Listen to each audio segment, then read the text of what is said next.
Boa noite, a paz, estamos aqui para mais um vídeo. É muito bom estar aqui com vocês novamente, ver que você está aí nos acompanhando todas as vezes, tá, queridos? 1 Timóteo capítulo 3, versículo 16, eu quero ler com vocês a epístola de Paulo, a primeira epístola de Paulo a Timóteo, capítulo 3, versículo 16, que diz assim: E sem dúvida alguma, grande é o mistério da piedade. Deus se manifestou em carne, foi justificado no Espírito, visto dos anjos, pregado aos gentios, crido no mundo, recebido acima na glória. Amém? Esse é um versículo da epístola de Paulo a Timóteo. Paulo escreveu duas epístolas a Timóteo, que foi um rapaz que ele ensinou, que ele mentoreou, né? Ele ajudou esse rapaz a crescer na fé, ele ensinou os princípios. E Timóteo foi um homem que se dedicou bastante à pregação do evangelho. Então Paulo aqui ele vem falando uma série de coisas, né, instruindo a Timóteo. E aqui nessa parte eu extraí esse versículo porque ele começa falando aqui nesse versículo e sem dúvida alguma. Inclusive, alguns historiadores, eles relatam que esse versículo, ele é parte de um hino cristão que era cantado naquela época. Então, inclusive, aquilo que eles cantavam veio a ser uma parte, né? Uma parte desse hino veio ser exatamente, dizia essas coisas que Paulo coloca aqui para ele, né? E ele escreveu essa epístola colocando sem dúvida alguma. Sem dúvida alguma. Ele está querendo dizer o seguinte: o que eu vou falar agora não tem dúvida, é a mais pura realidade, todos sabem, é incontestável. E ele fala assim: grande é o mistério da piedade. A palavra mistério no Novo Testamento ela aparece algumas vezes. Paulo se refere à palavra mistério, sempre se referindo a algo que estava como se fosse oculto no Antigo Testamento, né? Depois que é revelado o mistério, o que ele chama de mistério no Novo Testamento, é uma verdade que nós não enxergamos, está escondida no Antigo Testamento, e quando isso é dito no Novo Testamento, nós voltamos para o que foi dito no Antigo, nós vemos que aquilo está lá. Mas até que isso seja revelado no Novo Testamento, através do ministério do Espírito Santo, através dos apóstolos, essa verdade ela ficou escondida. Então por isso que Paulo chama de mistério. E aqui ele está falando que grande é o mistério da piedade. É a única vez nas Escrituras que se fala sobre mistério da piedade. E são termos assim, né? Primeiro, o mistério diz uma verdade escondida no Antigo Testamento que agora vem à tona. Agora nós vamos compreender isso que estava lá. A palavra piedade, ela tem a ver com o ministério de Cristo e do Espírito Santo na vida do crente, que faz com que ele queira viver uma vida separada para Deus, longe do pecado, uma vida de santidade. Então, o fato de eu ter um encontro com Jesus, o Espírito Santo vem habitar na minha vida, eu creio na verdade do Evangelho, e aí a partir desse momento a influência do Espírito Santo, o poder de Cristo sobre a minha vida, começa a me levar a viver uma vida de santidade. E viver uma vida de santidade influenciado pelo Espírito Santo, através, né, por conta do nome de Jesus e do que Jesus fez na cruz, isso é chamado de piedade. Não sei se eu enrolei mais, né, do que eu ajudei. Piedade é viver uma vida em santidade por causa do que Cristo fez. Não tem nada a ver com religiosidade, não tem nada a ver com imposições que nós temos que fazer. Não. Na realidade, o Espírito Santo, ele nos leva a vivermos uma vida de santidade, nos desviando da prática do pecado por causa do que Cristo fez. E o Espírito Santo nos leva por um caminho que nós chamamos de caminho de piedade. Então, Paulo aqui ele está dizendo que é grande o mistério da piedade. É muito grande esse mistério. É algo que não dava para se compreender até então, até aquele momento que Jesus veio ao mundo e fez as coisas que fez. Antes de Jesus ter sido revelado como o Messias, como o Cristo, e ele ter passado pelas etapas que ele passou, quando nós olhamos de trás para frente, tudo isso estava lá apontado no Antigo Testamento. Na realidade, o povo de Deus sempre foi convidado a viver uma vida de piedade. Só que no Antigo Testamento a piedade vinha através daquilo que Deus manifestava no meio do povo, e o povo expressava o seu arrependimento ao pecado, o seu distanciamento ao pecado, através de sacrifícios. Esses sacrifícios eram apresentados através dos sacerdotes, eram apresentados no tabernáculo, no templo, e ali o povo se esforçava para viver uma vida de santidade, uma vida piedosa. E aí nós entendemos agora, Paulo está falando que é grande esse mistério de piedade. É muito grande, porque para o homem é impossível viver uma vida 100% piedosa. Quer dizer, uma vida 100% livre de erros, livre de falhas, livre do pecado. Nós somos pecadores na nossa essência. Isso vem conosco, vem carregado desde a queda do homem no Éden. Então, para nós é impossível sermos perfeitos. E aí Paulo fala, mas existe um mistério da piedade. Existe algo que faz com que o homem ele possa sim viver uma vida piedosa. E esse mistério é muito grande, é o que ele vai falar aqui para nós. E é certeza absoluta, ele fala, sem dúvida alguma é grande, é algo difícil de se compreender, é algo muito profundo, é algo muito grande a ponto da nossa mente não conseguir compreender. E aí o Espírito Santo, através de Paulo, traz essa revelação. E ele vai falar do que faz com que o homem possa sim viver uma vida piedosa. O que faz com que o homem consiga viver piedosamente? Ele começa listando: Deus se manifestou em carne.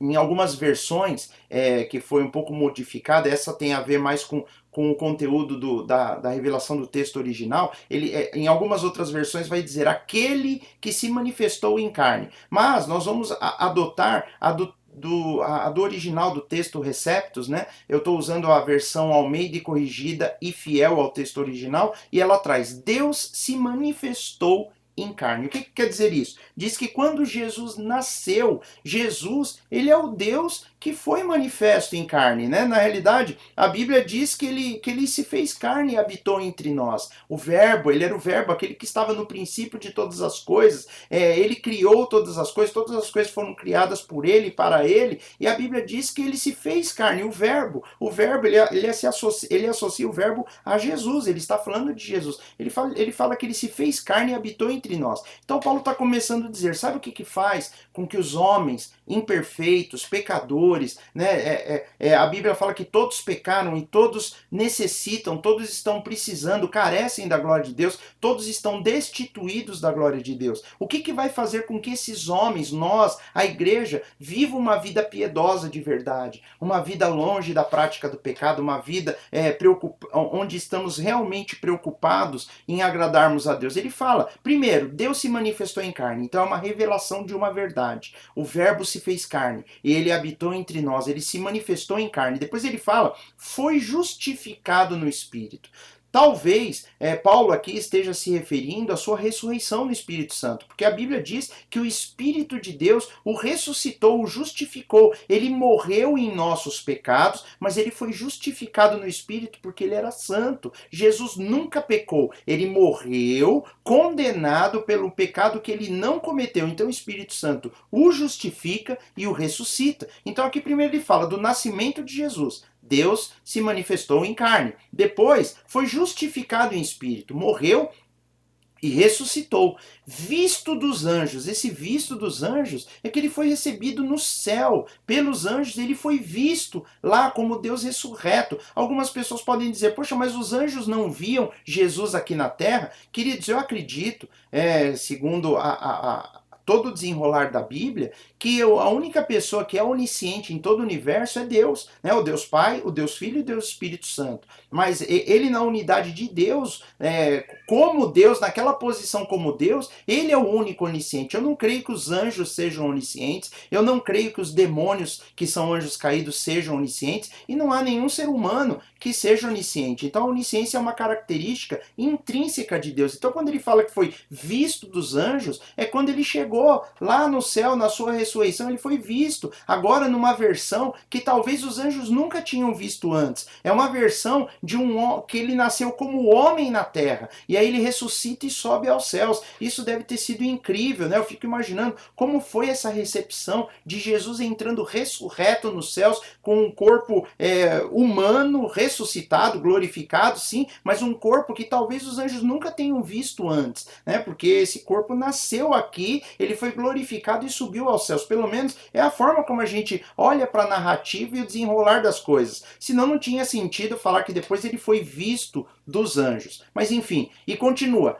Pregado aos gentios. Então depois o evangelho foi levado aos gentios, aqueles que não eram judeus. Paulo está falando, o evangelho foi pregado aos gentios. Ele foi crido no mundo, né? O mundo acreditou no evangelho, quer dizer, no mundo, o mundo caído, o mundo corrompido pelo pecado, creram em Jesus, ainda hoje as pessoas creem em Jesus, existem pessoas se convertendo a todo tempo, pessoas indo para o céu, e ele termina dizendo, recebido acima na glória. Então essa é a revelação que Paulo traz para nós. Ele fala, quando nós olhamos para isso, aí esse grande mistério de piedade fica explicado. Quando nós olhamos para o Deus que se manifesta em carne, ele ressuscita, foi justificado no Espírito, visto dos anjos, pregado aos gentios, crido no mundo e recebido acima da glória, ele está dizendo, quando nós olhamos para essas coisas, nós temos que viver uma vida piedosa. É isso que vai trazer um desejo das pessoas viverem uma vida piedosa. É um desejo de agradar aquele que trouxe a Deus em forma de carne para a terra para nos salvar, para morrer por nós. Deus fez tudo isso por causa do nosso pecado que nos condenaria. Ele morreu em nosso lugar, uma morte substituta que nos traz uma segurança eterna, nos traz a salvação. Paulo está falando, quando nós olhamos para todos esses passos, que Deus se fez carne, morreu por nós, ele subiu aos céus, foi recebido na glória, foi visto pelos anjos, e com isso o seu evangelho foi pregado em todo o mundo e o mundo creu. Isso tem que nos levar a uma vida piedosa, a uma vida querendo fazer a vontade do Pai. Olha só o que eu separei aqui, Tito, capítulo 2, versículo 13. Paulo escreve a Tito, ele diz assim, aguardando a bem-aventurada esperança e o aparecimento da glória do grande Deus e nosso Salvador Jesus Cristo. Nós temos que viver uma vida aguardando essa bem-aventurada esperança, essa feliz esperança.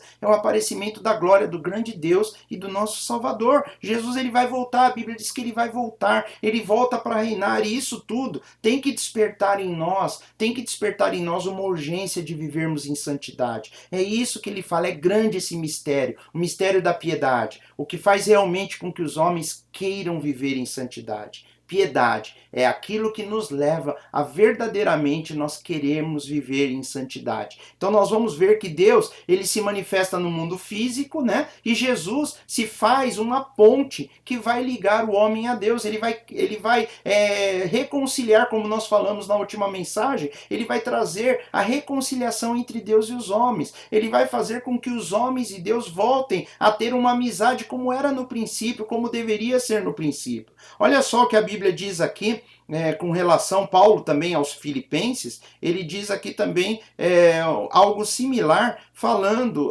sobre Jesus, né? Jesus, ele estava na glória, olha o que diz aqui, Filipenses 2,7, mas esvaziou-se a si mesmo. Ele está se referindo a Jesus, né? Jesus, antes de nascer na terra, como Jesus, o filho de Maria e José ali naquele lugar, antes dele nascer, ele estava sentado no trono da glória. A Bíblia diz que lá no princípio, ele estava com Deus e ele era Deus, né? Então ele se esvaziou, olha o que Paulo diz, mas esvaziou-se a si mesmo, esvaziou, ele se desfez daquilo de quem ele era, tomando a forma de servo. Ele se esvaziou e falou, eu vou ser agora um homem, ele deixou de ser Deus naquele momento, fazendo-se semelhante aos homens. Paulo está dizendo, olha para isso, pensa nisso. Deus, a Bíblia fala que Jesus, ele aprendeu a questão do pecado, né? É naquilo que ele obedeceu, ele aprendeu a obediência naquilo que ele sofreu. Né? Eu estava desligando aqui, que estava tocando, avisando um timer aqui, né?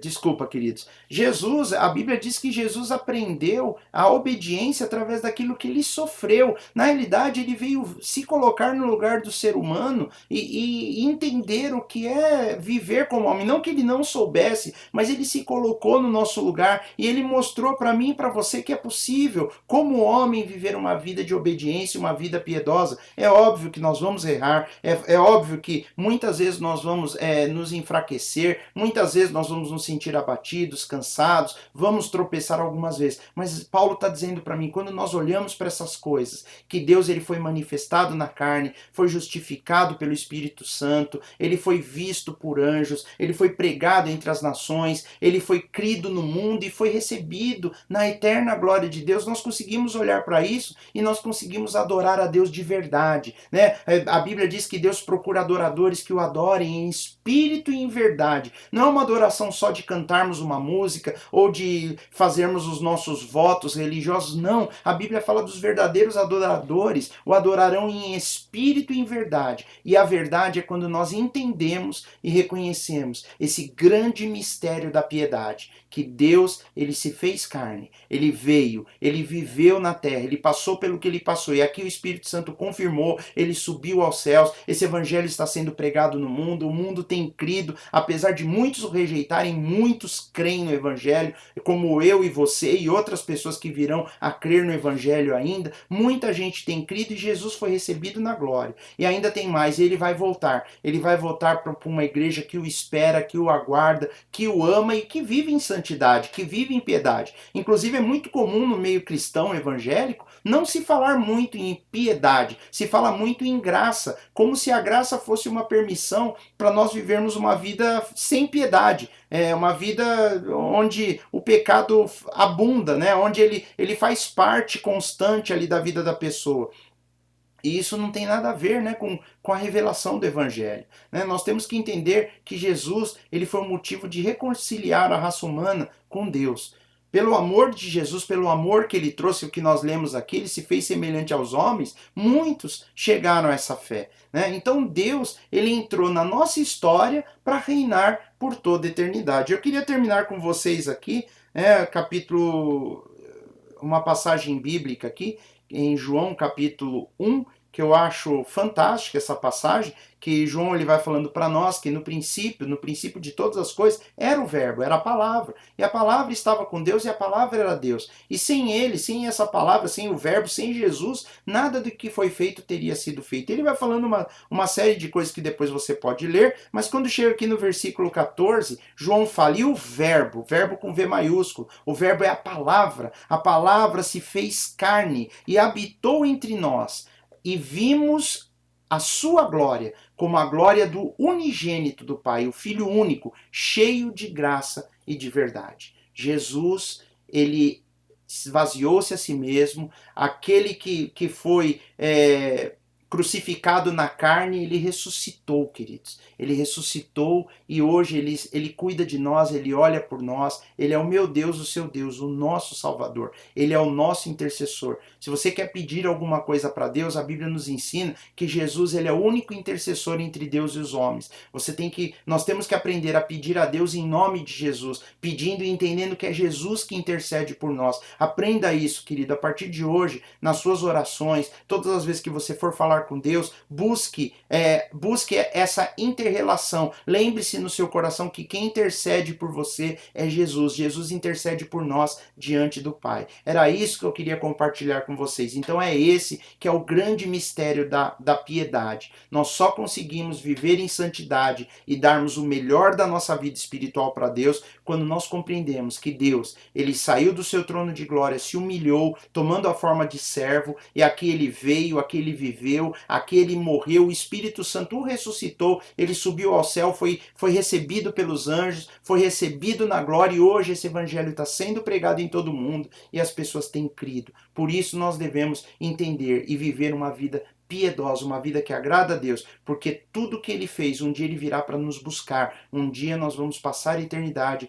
com Cristo e experimentarmos de toda a glória do Pai no seu Filho unigênito. Amém, queridos? Espero que essa palavra tenha falado com você, espero que essa palavra tenha te abençoado. Se você gostou desse vídeo, compartilha com outras pessoas, clica aí no gostei, deixa uma mensagem, enfim, querido, você já sabe aí como pode fazer para nos ajudar no canal, tá bom? Eu quero que você cada dia mais venha amar ao Senhor Jesus, leia sua Bíblia, entenda que Jesus é o único que pode interceder por nós diante do Pai, ore, fale todo dia com Deus, tenha uma vida, jejue de vez em quando, busque a Deus com toda a intensidade do teu coração, fale do amor de Deus para as pessoas, fala que Jesus, enfim, que deixe o Espírito Santo te usar para que você seja um instrumento nas mãos do Senhor Jesus. Tá bom, meus queridos? Nós nos vemos no próximo vídeo e, enfim, eu vou ficar ansioso até lá. Espero que você tenha sido abençoado mais uma vez, tá bom? Fique com Deus, a paz do Senhor Jesus e até mais. Tchau, tchau.